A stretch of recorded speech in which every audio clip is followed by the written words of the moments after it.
What's up, y'all? Welcome back for another episode of the Anime Podcast Show. This is episode 6. What's been happening?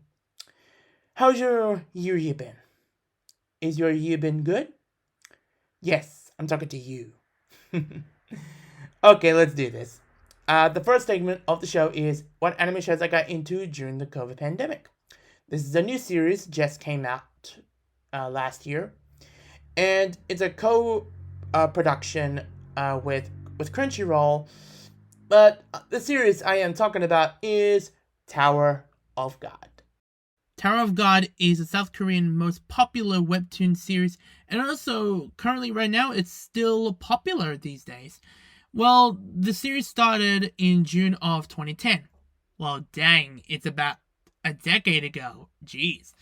Well, until it launched an anime series adaptation from TMS Entertainment, the studio who made these popular anime series you heard of, like Lupin the Third, Detective Conan, but internationally called Case Close, Bakugan Battle Brawlers, Fruits Basket Reboot, and Dr. Stone, and many more.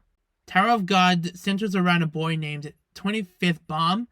In Korea, Bomb means knight or chestnut because giving him a religious thing. That's what they called him.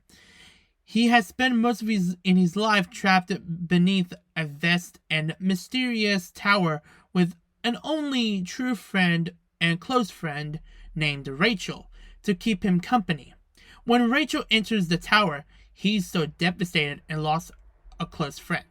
Somehow, Bomb manages to open the door of the tower, and Bomb has to find his way to find Rachel in the tower until he met a few other allies to help him to get him to the tower.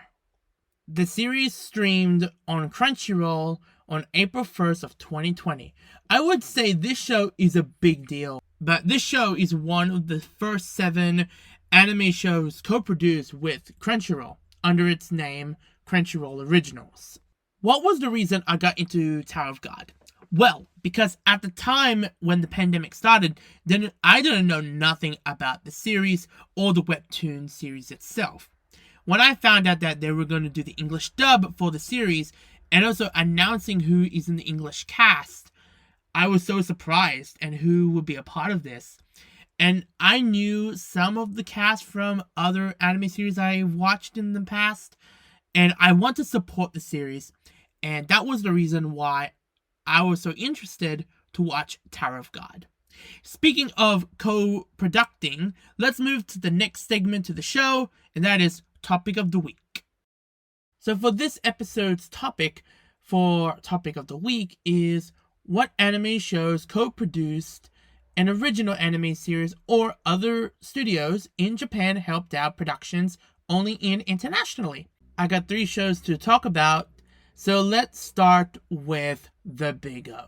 The Big O is a mecha anime series aired in Japan on October 13th, 1999. Originally in Japan, they were going to air 26 episodes, but they had low rating viewership. They only aired 13 episodes. However, the English dub came out on Cartoon Network to air on Toonami on April 2nd of 2001. After the positive reactions from the English side, that means we're ready to produce the remaining 13 episodes for a second season. Co-producing by Cartoon Network, Sunrise, and Bandai. They premiered the second season of Big O on January 2nd of 2003, but the dub premiered in 7 months later. However, the second season would not air on Toonami until July 23rd of 2013, airing on Adult Swim. It feels nostalgic if you watch the series back in the early 2000s when Toonami was airing back in the early 2000s. Next up, I'm going to be talking about is Yu-Gi-Oh! Why am I talking about Yu-Gi-Oh! For? I know you audience are going to say is Yu-Gi-Oh! Never got co-produced. It never co-produced with 4Kids and Japan. Well, let me explain about that. Cause the first movie, Pyramid of Light, TV Tokyo were not gonna agree to do a theatrical movie because of a budget for the film and also what storyline they want to do for the film. After the huge success internationally for Yu-Gi-Oh!, fans wanted a movie based on Yu-Gi-Oh! So 4Kids and TV Tokyo teamed up to produce for the film.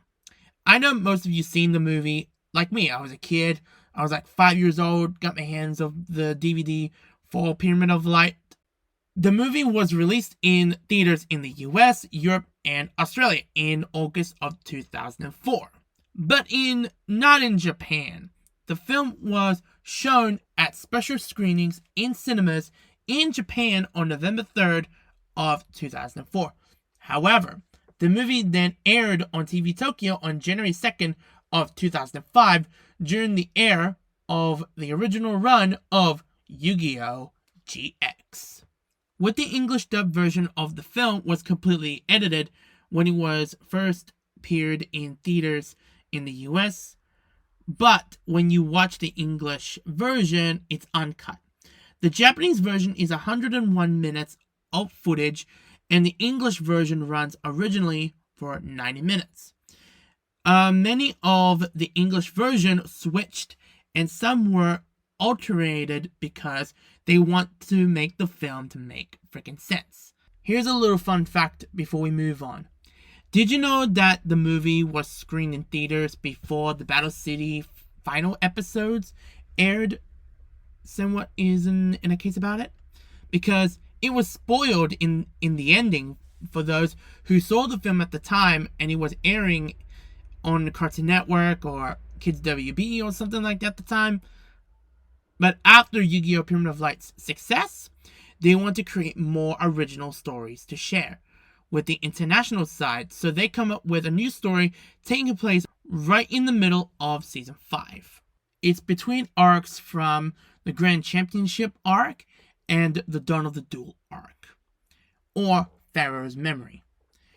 And the middle one is called Capsule Monsters. Yu-Gi-Oh! Capsule Monsters is a 12-episode anime spin-off. Well, it's a mini-series. It's a US and Japan co-production between TV Tokyo and 4Kids Entertainment. The Yu-Gi-Oh! Capsule Monster episodes never aired in Japan, but they only aired in the US, UK, and Australia. I think I'm currently right about that. But they released as a direct-to-video movies for a 90-minute 2 DVD releases in 2006. But last but not least, let's talk about Bakugan Battle Brawlers. Bakugan is a Japanese and Canadian team-up production anime series and produced by TMS Entertainment and Nirvana. Production in Canada, they also dubbed the OG Beyblade series. The story centers around on the lives of creatures called Bakugan and the battle brawlers who possess them. Originally, TV Tokyo broadcast the series in Japan with 3 seasons, but Bakugan aired in Canada before aired in Japan. But the final season never got aired in Japan because of low ratings from the 3rd season, but the final season only aired internationally in the US, Australia, Canada, and UK. As of now, if you guys heard about this, was Bakugan got a reboot, and it's called Bakugan Battle Planet. And actually, though, it got more success than the first series itself. But it came out like 13, 14 years ago. Wow, that's a freaking long time. This is the end of this episode's segment. Now let's move on to the last segment of the show. This last segment is called Remembering Your Childhood Watching Anime. A second series after Digimon I was very interested around early of 2004. Another series I got into is Yu-Gi-Oh! What do I say, and what's my history with Yu-Gi-Oh? It started with the original series and my interest of playing the game as well. I didn't see any VHS tapes of the series anymore, because at the time, it kind of died down because of VHS tapes not selling well, or I think it's out of print. So I got my hands on the first 3 volumes of the edited version of Yu-Gi-Oh! On DVD. After that, around late of 2004, back then, I didn't know that Yu-Gi-Oh! Pyramid of Light is the first theatrical film for Yu-Gi-Oh! They will release on DVD, and got my copy of the movie. And looking back after the first time I got the film, I'm just like, wow, this movie is still good. But some moments were, why is it in the movie? Well, until the present days, now, I still love the film. But I wish they released the uncut version with the Japanese music, including with English dialogue for the movie. But back then, 4Kids cannot do that.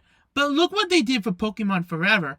They used the Japanese music, but with English dialogue.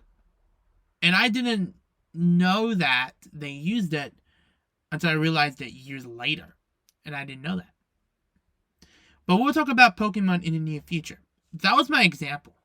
Then what was my life attached with Yu-Gi-Oh? Well, I try to remember things. But I remember I got my hands on the Yu-Gi-Oh! GX series on DVD with the first 25 episodes. And I really want to know, with more episodes with Jaden and other characters I know from the show. Until then, Cartoon Network got the license to air the series. And I had never seen Yu-Gi-Oh! On television until like 2006, with Yu-Gi-Oh! Was airing on Nickelodeon. And I think it was on Nickelodeon, I think. I'm trying to remember. And then I remember GX was airing on Cheese TV or Toasted TV. I don't remember. But the only time I seen Yu-Gi-Oh! GX was in Cartoon Network. And I think they aired the series at 6 p.m. or 8 p.m. I don't remember the what time they aired the series. But the only season I remember was season 3. And it was the Supreme King arc. And I think they aired was 139 to 154 episodes. I never seen Yu-Gi-Oh! GX on TV, like I said. That was the only episodes I've seen. But the only episodes I've seen was on the DVD. But during the time, around that time, I've been tracking down all those DVDs back in 2007 to 2011. So I was been tracking down with the original Yu-Gi-Oh! Series and GX. And for Yu-Gi-Oh!, I found all of the first season's DVDs. But then for GX, I didn't. But I bought like some from season 3 and then about 3 or 4 from season 2 of Battle City. Another particular Yu-Gi-Oh! Season, it was a part of my life with the Yu-Gi-Oh! Original and GX, it was 5Ds. Like I said with GX, I've never watched Yu-Gi-Oh! On television, but with 5Ds on TV, and I remember, I think back in 2010, they aired the Earthbound Immortal arc. Yeah, I think that's what it was. I remember they aired the halfway through that arc, and airing every single day in the weekdays on Toasted TV around 6:30 a.m. or 7 a.m. because the schedules keep changing all the time, and watching it before I go to school. With 5D stuff around early 2010 in Japan, at that time, they released a new Yu-Gi-Oh! Movie, and it's a crossover movie called Yu-Gi-Oh! Bonds Beyond Time. Or in Japan, they called, in the original name, is Super Fusion Bonds That Transcend Time. With the release of the English dub that came out in 2011, if you've seen the dub version, beginning of the film that showed 10-minute recap of the 3 series of Yu-Gi-Oh!, the original Yu-Gi-Oh! Series, GX, and 5Ds. And I was shocked that the movie was coming, and I was like, okay, I want to watch the English dub. And I was so excited about it, and I never got a chance to see it until 2015, because it got licensed by Netflix. After 5Ds, I've never watched Yu-Gi-Oh! Then. But around that time, after 5Ds, I've never watched Zexal to the current series right now of Yu-Gi-Oh! Because it got me not interested to watch the series. But I didn't know about this until years later that I found out that Bang Zoom Entertainment were about to get the license of Yu-Gi-Oh! Because in 2011, 4Kids was in a lawsuit. If you guys didn't know that, I'll talk about that in the near future. But now we never get the chance to see their dub from Bang Zoom. But if I did watch this Zexal's dub, I'll continue watching Yu-Gi-Oh! And then in 2015, San Diego Comic-Con, they announced for another Yu-Gi-Oh! Movie, and the new movie is called Dark-Sided Dimensions. Finally, during my research, getting to know more about the series and also productions from other stuff that 4Kids did back in the day, but I didn't know about this, that Funimation and 4Kids teamed up for a uncut production for Yu-Gi-Oh! But they actually did the same thing for Shaman King. But I want to see that dub. Well, I did saw the 9-episode dub episodes.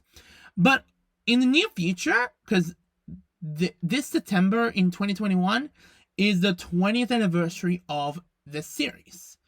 So, if they will announce in the near future for a redub properly, finish over 224 episodes with full Japanese music and full accurate Japanese script for Yu-Gi-Oh! If I was the casting director for the show, let's say if NYAV post saying is they'll get like someone from Bang Zoom say, hey, we're gonna do a Yu-Gi-Oh! Redub. I would love to see that happen. And if I was them, I would like to get the original cast together, like bring like some of the original cast from the Yu-Gi-Oh! Series, and most of the cast would be redubbed from Bang Zoom from LA, Funimation in Texas, and New York, NYAV Post. That would be cool if that happened. Look what Studio Atlas did for the redub for Sailor Moon. Why don't we see that for Yu-Gi-Oh? I would love to see that happen. And that would be amazing for us fans who grew up watching the show, and it will feel nostalgic to hear the original cast back. And also, look what NYAV posted for Gundam Seed. They mostly recast the cast members from the States, because when you watch the Gundam Seed series, the original, they're all dubbed by Canada, by the Ocean Dub Productions. So I would love to see that for Yu-Gi-Oh! For a team-up production like that for the Yu-Gi-Oh! Uncut. I would love to see that happen. So, ladies and gentlemen, this is my history on Yu-Gi-Oh! Got so many shows I can talk about. I say this is a wrap-up for this episode. Thanks for listening and watching the show. And got so many incredible more information I will share with you guys anytime soon. And maybe in the near future, I'm going to have some special guests going to be joining with me for the show. Can't say who they are, but I'll check with you guys in a bit. Check out more updates very soon for the Anime Podcast Show. Catch y'all later and see you next time.